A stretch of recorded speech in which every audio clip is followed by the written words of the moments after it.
Hello everyone, welcome to vision study hub. इसके पहले के वीडियो में हम लोग ग्लोबलाइजेशन के बारे में बात कर रहे थे और उसी टॉपिक को हम आगे की तरफ बढ़ा रहे हैं। नेक्स्ट टॉपिक है काज ऑफ ग्लोबलाइजेशन।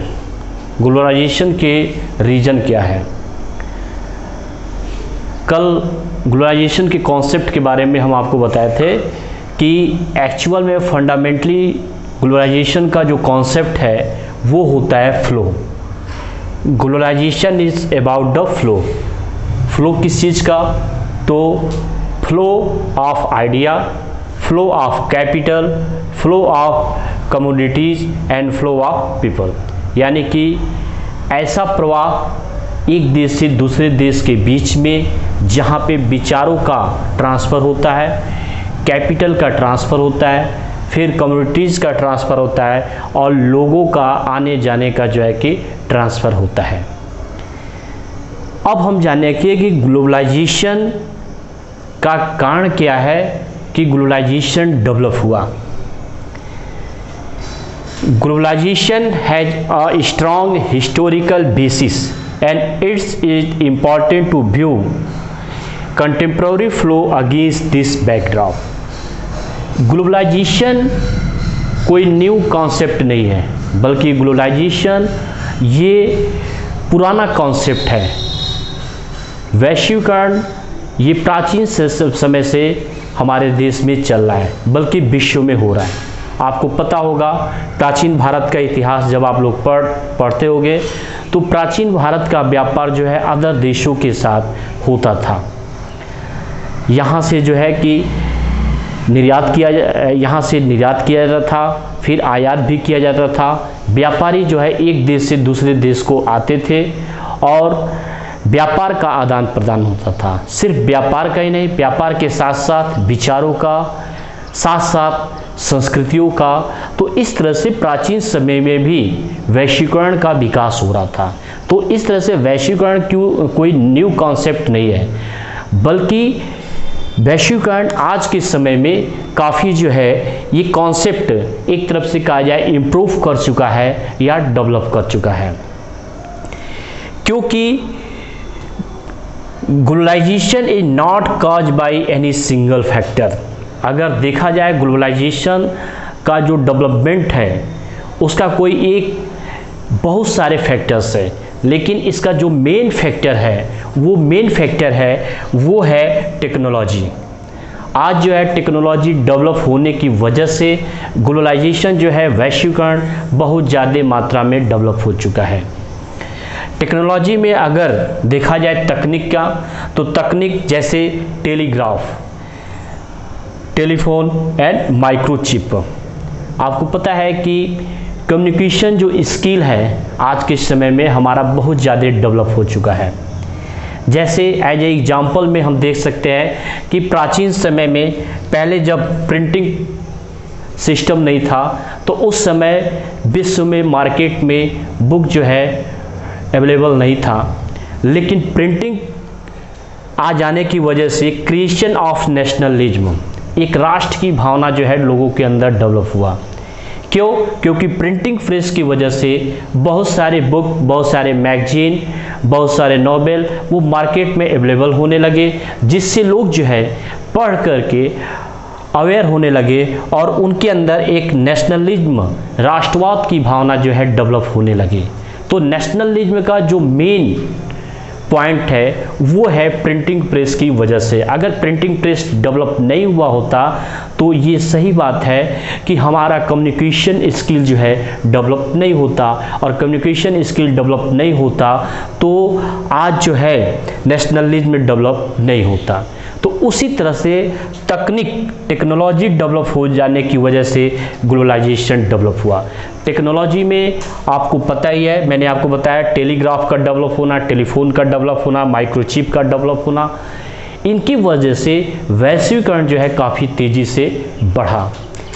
क्योंकि आज हम लोग एक दूसरे से टेक्नोलॉजी के माध्यम से, तकनीक के माध्यम से एक दूसरे से इंटरकनेक्ट है। The ability of idea capital communities people, ये आपको पता है एक दूसरे का इंटरकनेक्ट हो जाने की वजह से, क्योंकि आज के समय में इंटरनेट कंप्यूटर तकनीक विकास हो जाने की वजह से पूरा दुनिया जो है एक देश दूसरे देश से जो है तकनीक रूप से जुड़ा हुआ है, जिसकी वजह से ग्लोबलाइजेशन जो है वैश्वीकरण आज ज़्यादा डेवलप हो चुका है। एज एग्जाम्पल बता दें, जैसे example the bird flu, tsunami, कोविड-19, ये सब कुछ ऐसे एपिडेमिक है जो महामारियां है जो कि सिर्फ एक देश के अंदर सीमित न रह करके पूरे विश्व में सीमित है, पूरे विश्व में फैल चुका है। आज कोविड-19 पूरे विश्व में ये महामारी फैल चुका है, तो उसके पीछे मेन रीजन कहीं ना कहीं ग्लोबलाइजेशन है। क्यों? क्योंकि फ्लो ऑफ पीपल, लोगों का एक देश से दूसरे देश में आने जाने की वजह से कोविड-19 जो है आज पूरी दुनिया में फैल चुका है।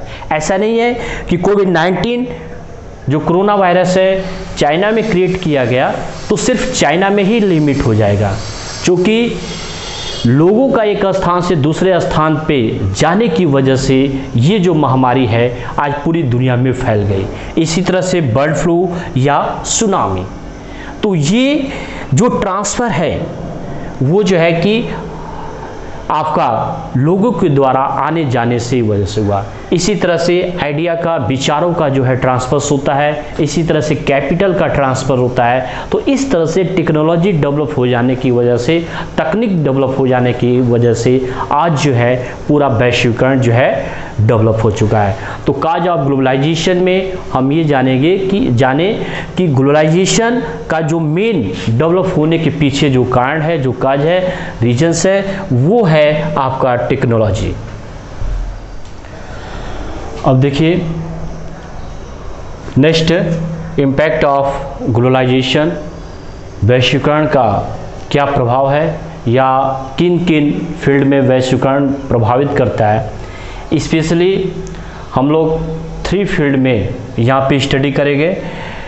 What is a effect of globalization in political sector, and what is a effect of globalization in economic sector, and what is the effect of globalization in cultural sector. यानी कि वैश्वीकरण का क्या प्रभाव है स्पेशली राजनीति के क्षेत्र में, स्पेशली इकोनॉमिक सेक्टर में, और जो है कि कल्चरल सांस्कृतिक सेक्टर में क्या इसका प्रभाव है। यहाँ पे एक क्वेश्चन पुट अप होता है कि how does globalization affect traditional conception of the state sovereignty. State का मतलब यहाँ पे आपका कंट्री से है, राष्ट्र से मतलब है। यानी कि वैश्वीकरण का हमारे संप्रभुता पे कितना प्रभाव पड़ता है, इसके बारे में हम जानेंगे। Globalization results in erosion of state capacity to do what they do. यानी कि सबसे पहले पॉलिटिकल सेक्टर में, पॉलिटिकल क्षेत्र में, राजनीति के क्षेत्र में वैश्वीकरण का प्रभाव ये पड़ता है कि स्टेट को ये सोचना पड़ता है कि हम क्या करें या ना करें, क्योंकि राजनीति के क्षेत्र में वैश्वीकरण का प्रभाव बहुत हद तक होता है।